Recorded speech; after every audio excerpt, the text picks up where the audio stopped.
வலது கை செய்கிற உதவி இடது கைக்கு தெரியக்கூடாது. அதுக்கு பேர் தான் உதவி, தானம், தர்மம் எல்லாமே. ஆனால் தற்பெருமைக்காக இப்போ நடக்கிற சோசியல் மீடியாவில் ஒவ்வொருத்தர் என்னப்பா பண்ணுறீங்க? அப்போ நீங்கள் செய்கிறதெல்லாம் உதவி அல்ல, தற்பெருமையில் அப்படியே வீடியோ படம் எடுத்துக்கிட்டு ஒவ்வொருத்தருக்கு விளம்பரப்படுத்திக்கிட்டு இருக்கிறீங்க.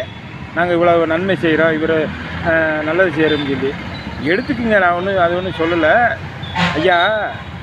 நம்ம உண்மையிலே தானம் தர்மம் பண்ணுறதா இருந்தால் வலது கை இடது கை தெரியக்கூடாதுன்ற மாதிரி, பிறருக்கு தற்பெருமை காட்டுற மாதிரி செய்யக்கூடாது ஐயா. ஏன்னா அந்த உதவி எதிர்பார்த்து உங்கள்கிட்டருந்து வாங்குறாங்கல்ல, அவங்க இன்றைக்கி வேணால் உங்கள்கிட்ட ஒரு உதவி எதிர்பார்க்கலாம். நாளைக்கு அவங்க நல்ல நிலைமைக்கு வருவாங்க. வரும்போது அவங்களும் இதே மாதிரி நானும் இப்படித்தான் ஒருத்தர் உதவி செய்யும்போது என்னை வீடியோ படம் எடுத்து இப்படி காமிச்சாரு, நானும் இப்படி தான் காமிச்சேன் அப்படின்வார். இப்படி ஒருத்தருக்கு ஒருத்தர் சோசியல் மீடியாவுக்குள்ளே காமிச்சிட்டு இருந்தீங்கன்னா உதவி செய்கிறதுக்கு ஒரு அர்த்தம் இல்லாமல் போயிடும். வேறு எதை வேணாலும் சொல்லிக்கிட்டுருங்க, ஆனால் ஒரு உதவி தானம் தர்மத்தை படம் எடுத்து காட்டுறீங்க. இதற்கெல்லாம் பெரிய உதவி தானமா?